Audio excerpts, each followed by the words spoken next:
আজান দিয়াত আমাৰ আপত্তি নাই, আজানটো বহিৰ্ভূত হ'ব নালাগে।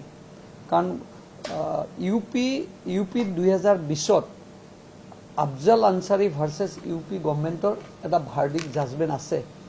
তাত কৈছে, মই ইমান ডেফটত যোৱা নাই, কিন্তু তাত কৈছে যে আজান দিয়ক, কিন্তু আজান লাউড স্পীকাৰত হ'ব নোৱাৰে, বা লাউড স্পীকাৰো ডেচিমেলটো 45ৰ পৰা 55 থাকিব লাগিব। বুজি পাইছে?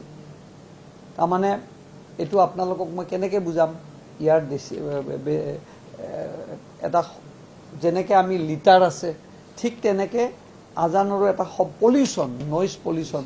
ধৰক ইয়াত যদি কোনোবা বেমাৰী আছে, ইয়াত যদি কোনোবা হস্পিটেল আছে, ইয়াত যদি ৰেষ্ট্ৰিক্টেড এৰিয়া আছে, 5 বাৰকৈ আজান দিয়াটো, 5 বাৰ কি তেওঁলোকৰ ধৰ্মমতে 10 বাৰে দিয়ক, কিন্তু সেইটো বাহিৰত বহিৰ্ভূত হ'ব নালাগে, এটা তাৰ লিমিট থাকে।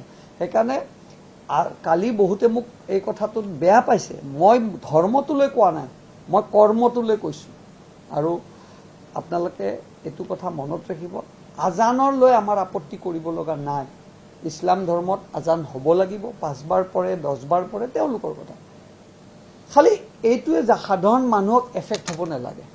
কিন্তু মোৰ উদ্দেশ্য কোনো মুছলমান মানুহক আঘাত দিবৰ কাৰণে মই কৰা নাই, কাৰণ আমাৰ ইয়াত হিন্দু মুছলমানৰ এনেকুৱা কথা নাই।